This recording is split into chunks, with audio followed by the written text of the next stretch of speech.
Hello everyone, let's education में आपका स्वागत है। और आज के वीडियो में हम डिस्कस करेंगे कुछ वन वर्ड्स जो आपकी एसएससी एग्ज़ाम्स या व्यापम से रिलेटेड जो एग्ज़ाम होती है, एमपीएसआई और संविदा की जो अभी आने वाली एग्ज़ाम पटवारी में भी इंग्लिश आने वाली है, तो मे भी वन वर्ड्स उसमें भी पूछे जाएंगे। तो हम कुछ वन वर्ड्स डिस्कस करेंगे।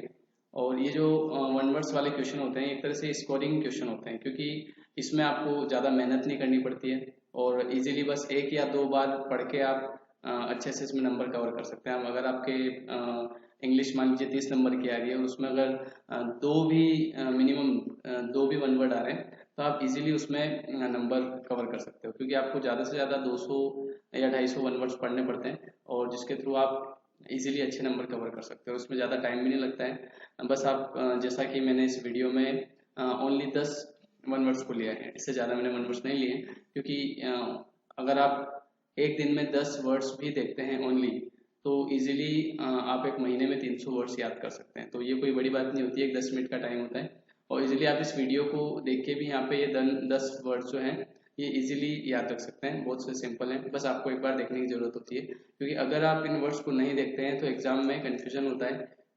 तो इस वजह से यहाँ पे आपको ज़्यादा टाइम भी नहीं लगेगा और इजीली आप नंबर भी स्कोर कर पाएंगे किसी भी एग्जाम में।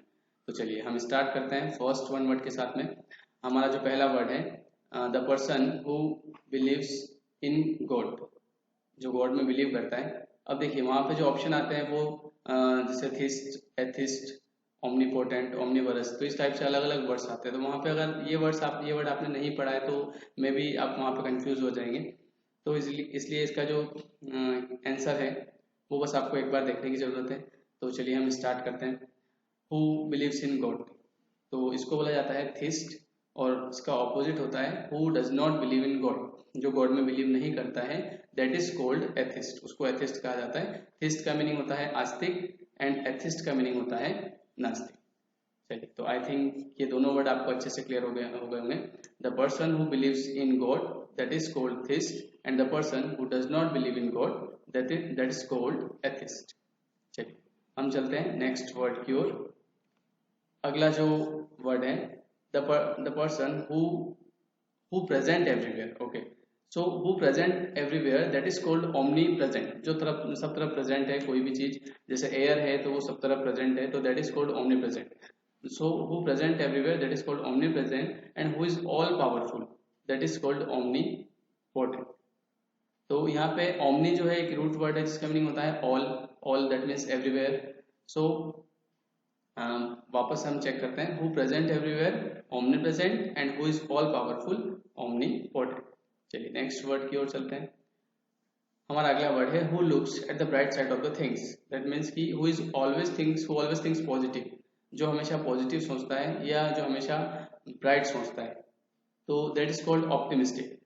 तो उसको हिंदी में बोलते हैं आशावादी। जो आशावादी होता है, जो हमेशा पॉजिटिव सोचता है, जो नेगेटिव लोगों की तरफ ध्यान नहीं देता है, या क्योंकि हमारे साथ अक्सर ऐसा होता है कि जैसे आप लोग भी प्रिपरेशन कर रहे हैं तो बहुत सारे लोग ऐसे मिलते हैं कि तुम्हारा सिलेक्शन नहीं हो सकता क्योंकि तुम्हारी तैयारी अच्छी नहीं है, या फिर इस तरह की बहुत सारी बातें होती है। सो आपको नेगेटिव लोगों से बच के रहना पड़ेगा। अगर आप ज़्यादातर नेगेटिव लोगों से संपर्क में रहेंगे तो मे बी आपका रिजल्ट खराब हो सकता है, क्योंकि आपकी जो पढ़ाई है उस पर आपकी थिंकिंग का बहुत ज़्यादा असर होता है।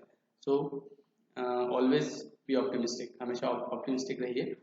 और अगला वर्ड हम देखते हैं who looks at the dark side of the things, मतलब कि जो हमेशा डार्क साइड देखता है कि मुझसे बैंक एग्जाम क्रैक नहीं होगा, या मैं एसएससी एग्जाम देने के लायक नहीं हूँ, या फिर मेरे से तो मुझे आज तक कुछ समझ में नहीं आया, तो अब कहाँ से समझ में आ जाएगा। तो ये इस टाइप की चीज़ें होती है, तो ऐसे आदमी को बोला जाता है पेसिमिस्टिक। तो आई थिंक आप हमेशा ऑप्टिमिस्टिक रहेंगे। तो इसी के साथ हम अगला क्वेश्चन देखते हैं। The person who is below his usual size, the person or plant who is below his usual size, जो कोई भी पर्सन या कोई भी प्लांट जो उसकी यूजुअल साइज से छोटा होता है, so that is called dwarf. उसको बोला जाता है ड्वार्फ। ड्वार्फ का मीनिंग में भी आपको पता होगा, ड्वार्फ का मीनिंग होता है बोना, जो बोना आदमी होता है। अच्छा, यहाँ पे इससे रिलेटेड एक क्वेश्चन और एग्जाम में बनता है कि आपसे पूछा जाता है कि ड्वार्फ का प्लूरल फॉर्म क्या होगा। तो अधिकतर स्टूडेंट्स इसका जो आंसर है वो लगाते हैं dwarfs, that means DWARVES। But यहाँ पे मैं आपको बताता हूँ कि ये जो वर्ड है ये एक्सेप्शनल केस है।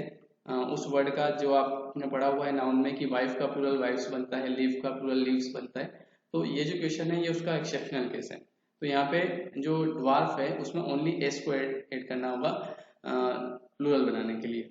तो यहाँ पे इस क्वेश्चन को आप ध्यान रखिए कि ड्वार्फ का जो प्लूरल होता है वो ड्वार्फ्स होता है।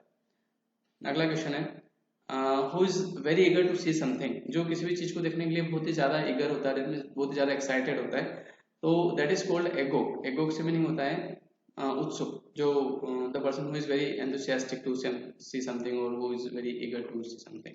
सो ये दोनों वर्ड आपको अच्छे से क्लियर हो गए होंगे। तो who is below his usual size, that is called dwarf, and who is very eager to see something, that is called egg।